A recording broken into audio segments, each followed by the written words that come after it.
Oh, howdy all, grab yourself a drink, it is time for some PathOfExile discussion.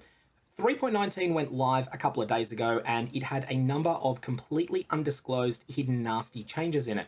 These changes have caused a lot of uproar in the PathOfExile community. Even from someone like me that broadly liked the direction a lot of those changes are pointing in, I think there's been a lot of trust lost, and obviously for people that don't agree with me and that dislike the changes, it's been even worse. So after 5 steps back, today represents 1 step forward, and that is 3.19.0c. Note that after you take 5 steps back and 1 step forward, you are still 4 steps back. And so if you were furious about the changes that were made and everything about them, then this is not going to result in you being happy with the current direction of the game. That said, let's go through the changes that were made. Firstly, there's a number of things to Archnemesis. So with Archnemesis, the incremental life bonus that rare and magic monsters gain from having additional mods has been nerfed. However, the base life bonus that rare and magic monsters receive has been increased. This is a net effect of a nerf to the hit points of 2 and 3 mod monsters. Now, the 4 mod monsters are generally something you're pretty happy to see and fight, so they're fine. Monsters can no longer be found with 3 Archnemesis modifiers during the campaign, and the likelihood of encountering a monster with 2 mods has been reduced. The main problem here is not so much the number of mods they get, it is the specific situations that mods can put you in. If a mob is fast, it should not be able to get the hasted mod during the campaign. If a mob is fast, it should not be able to get any of the Archnemesis modifiers that grant significant bonuses to capacity to chill. These should not be allowed during the campaign on fast mobs. They're fine if it's on something like a Vile Fallen, something that moves quite slowly, or a skeleton, but if it's on something that's fast like a Fleet Wheel, those mobs absolutely should not exist during the campaign. Once you get to the end game, kid gloves come off. That's really my main issue at the moment. It's where you get into a situation where an Archnemesis monster gets too fast during the campaign for a player to plausibly escape from. Otherwise, I think that change should actually improve people's experience. Like the people that didn't like the current Archnemesis experience during the campaign, they'll probably be happy with that. That said, I'm a masochist. I quite liked day 1 of 3.18.0 when all of the rares during the campaign were pretty brutal. So next we have monsters can no longer be found with empowering minions during the campaign. I don't really have any problems with that, but it is a fairly rare mod, so maybe it was causing a bunch of issues. Reduce the amount of extra life that essences provide to monsters. Overall, a monster with a single screaming or shrieking essence now has 30% less life than before. The main thing that people were concerned about was when you had a 4 or 5 essence monster. Single essence monsters always felt fair. I think the fundamental issue with essence monsters was how much they multiplied. So it wasn't so much that monsters were particularly ridiculous when they had 3 essences and 1 Archnemesis mod or 2 Archnemesis mods. It was when they had 6 essence mods and 4 Archnemesis mods that they just became absolute titans that could have upwards of 3 or 4 billion hit points. These were the ones that were ridiculous, and those are the ones that should be nerfed. I can't tell from these patch notes whether those were addressed or not. Reduce the amount of life that red beasts have by 12%. That's neither here nor there, but in conjunction with the changes to 2 and 3 Archnemesis modifiers as well, that's going to be pretty significant overall.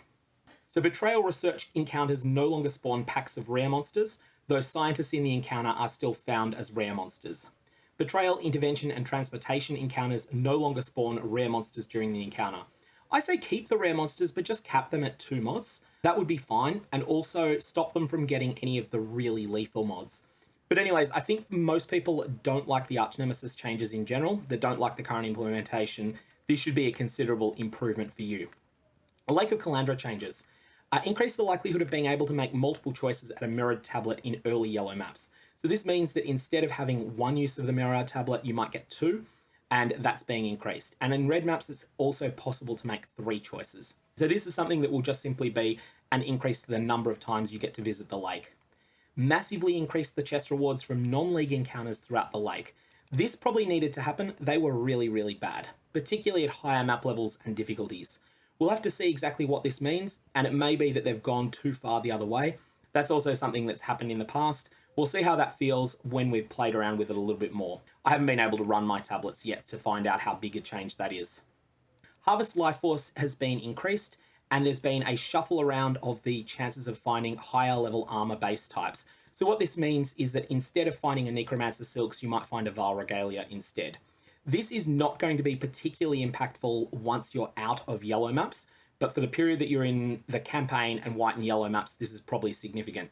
This is also going to have nasty flow-on effects. This is going to make Gwenin worse for certain bases. Particularly, this is going to have a real impact on getting Asenath's Gentle Touch from Gwenin. I do think that GGG should look at Gwenin's generation of item bases, and this is very specific to Gwenin, and address that specifically there. This may also mean that if you are looking for an enchanted base in Heist, that you can then scour chance into a particular unique item, that these low tier bases may be very hard to find with desirable enchants on them now.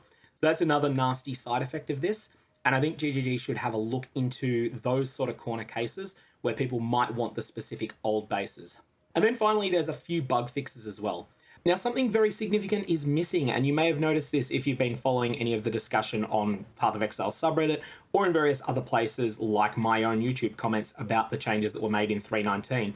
And that is that all of the changes that were made to league-specific monsters have remained unchanged.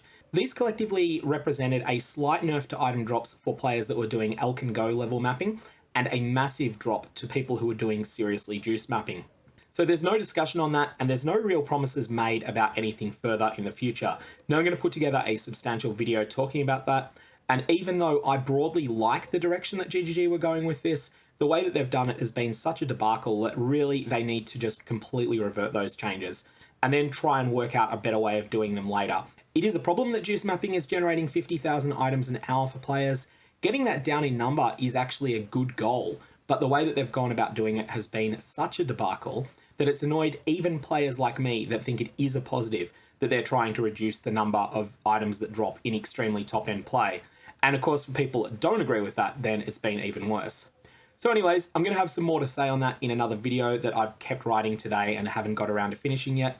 But may Evolobs have interesting results, and don't use them on the Lake of Kalandra expansion.